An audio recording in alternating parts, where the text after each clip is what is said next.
We're going to prime a triple manifold, and the supplies that we need is a triple manifold. There's different kits. This is the one that we have today. We need a pressure bag, and we need our flush fluids. Here we use just plain normal saline, 500 cc's. Some may use heparinized saline, but these are the components that you'll need to flush it. So now we're going to open our materials.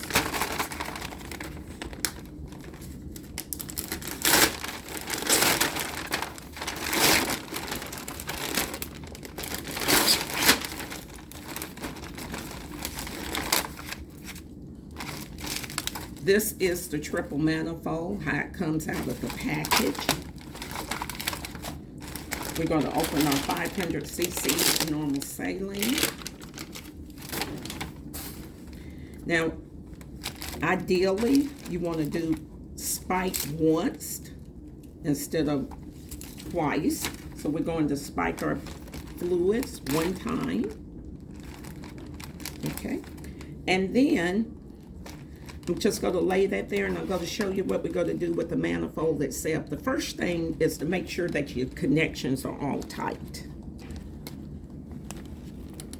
They have a tendency to be loose when you open them from the package. So I'm just tightening my connections. Okay, so now make sure that you don't get your plugs wet. So I'm just going to move them to the side. Okay, there's another loose one. Okay. I think everything's tight now. So usually when I prime everything to my first stopcocks first, so I'm going to open them up to air and prime to this point. So it's just 1, 2, and 3. I'm going to hold my bag bottom side upwards. I'm going to put pressure on it. At this point, you can apply your pressure bag if you want to. Oops. Go pause just for a second. We're going to have some extra water, so I just got a towel to soak up our extra water as we flush. So we're going to turn our bag bottom side upwards and fill our drip chamber. Then we're going to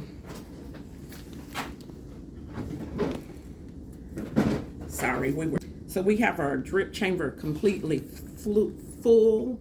I'm going to just tap it to get those micro air bubbles all the way out. And now I'm going to hold this up, and we're going to flush these 3 transducers. So I'm just going to go left to right.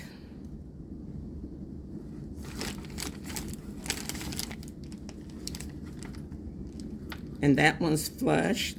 Going to the next one. That one's now flushed. Sometimes you have to tap to get the extra air bubbles out. And now we're doing the third one. And that one's flushed. So we're going to take these stopcocks and open them back straight. And now we're going to flush the rest of our manifold. And we're going to work left to right. And then I'm going to take the first transducers, which is the arterial line, and I'm going to flush this direction. And I'm just going to hold it up, and I'm going to flush that. The caps on here are all vented caps, so air will fall back in. So to keep air from sucking back into the system, I'm going to catty corner this one, and this close off the ports this way and that way. Now we have flushed our manifold from here to here. Now we have to flush the rest of this from here to here. So I'm going to turn this stopcock now that way. Remember, the tab is the off position. So now we're going to go from here to here, and I'm flushing now. Okay, now I have completely flushed that bar. This keeps wanting to loosen up on me. Now we're going to go to the second transducer, and the second transducer is our PA transducer, and this is what connects to the PA patient. So we're going to use this transducer to flush that. We're going to turn the stopcocks this way, and then we're just going to prime.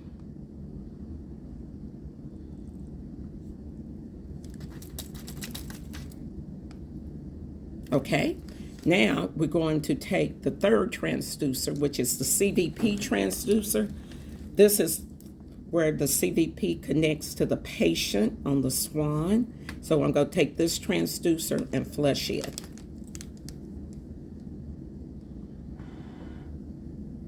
Trying to get all air bubbles out of the system. Now, this tubing is what we call the zero tubing. This is what we'll use to actually zero our patient. And we're now going to take this transducer and just flush that tubing.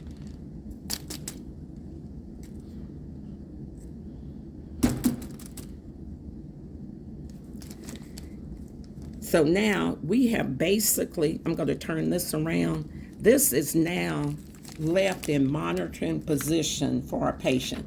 This is the arterial line, this is the PA, pulmonary artery, and this is the CVP port. And now the next step we'll do is actually connect it to the monitor. And also at this point, this is my flush bag. If you choose to put the pressure bag on it before you flush, you can. I personally like to flush more by gravity. I think that I get less micro air bubbles in, so now I'm putting it in the pressure bag. And remember, when you do pressurize it, you should be a minimum of 300 millimeters of pressure. So we're flushing that. If I don't have access to an IV pole tall enough, I can do this, but I'm using a bag that's now completely air-free. Okay. We're pumping. And you know, it also has a green bar that will tell you when you have enough pressure. So some of them have numbers, some of them have a green bar. So we're at the green bar. Just go to flush a little bit with it completely inflated.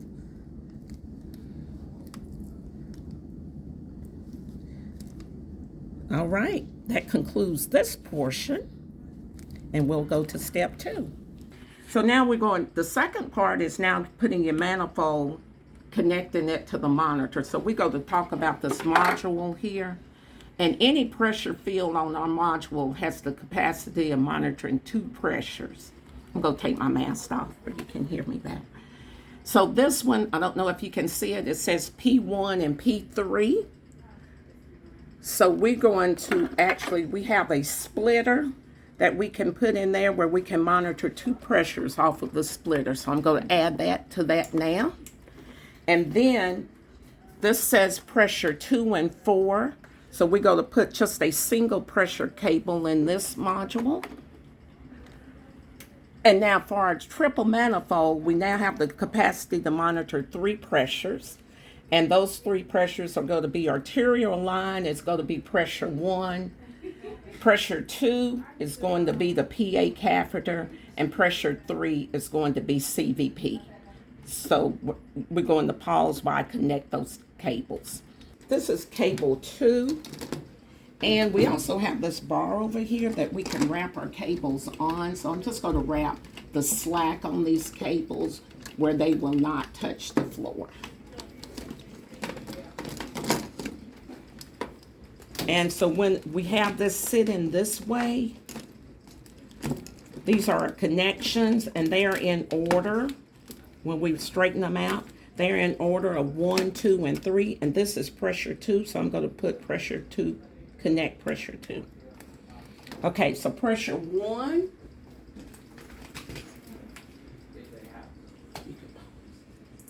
So now we're going to use our splitter to do pressures 1 and 3. So when I look at my splitter, it tells you which one's 1 and which one's 2.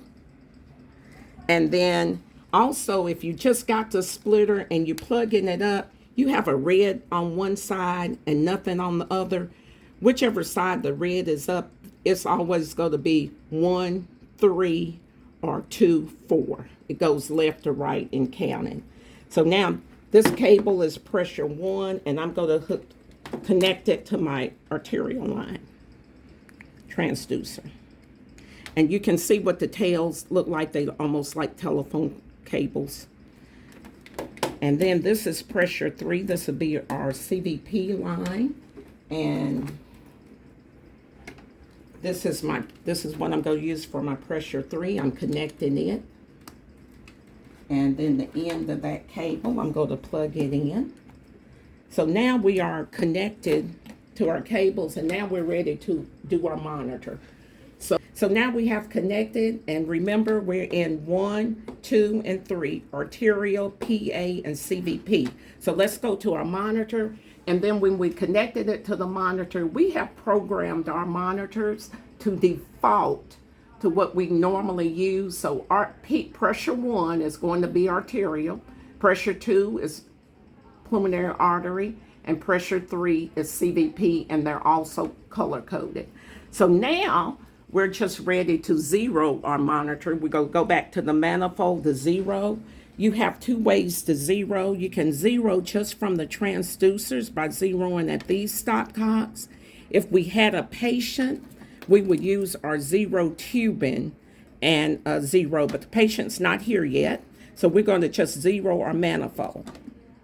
And now we have opened all 3 of these transducers to air, and we're going to hit zero all. And we have zero. Now we go close our transducers. So the advantage of zeroing before your patient comes is that if your equipment isn't working, you can address, maybe I might have a bad cable and something might have kept me from zeroing. You can troubleshoot before your patient gets here, and you'll know you can fix that problem before their arrival. Thank you. So we're going to re-zero one more time where you can see the monitor picture. So I'm opening my stopcocks to air just as before, and I'm hitting zero all. And there's my triple zeros, and now I'm closing my stopcocks. Okay, now we're going to set up for our cardiac output part of our SWAN, and we will need a 500 cc bag of normal saline. We'll need a primary infusion set, and we're going to just completely flush this also without air. So I am spiking my bag bottom side upward, and now I can push the air out of the bag, fill up my drip chamber, and now I'm ready to prime my tubing. Okay, tubing is primed. This is the fluids we'll be using for our cardiac output. We're going to set up, we're going to set up for our cardiac. This is the cable that we need to do our cardiac output. It's called the cardiac output cable. It has 2 lines to it. One goes to the temperature probe that will go connected to this flush bag, and we are going to tape that to the bag with paper tape. The other one this end connects to the SWAN of the patient, and this is the plug that goes into the monitor. It also is color coded as brown, and it's going to go in right here. And then when the patient gets here, and when the SWAN gets put in, we'll connect this end to the SWAN. And that's how we'll do our cardiac outputs, by thermal dilution. Thank you.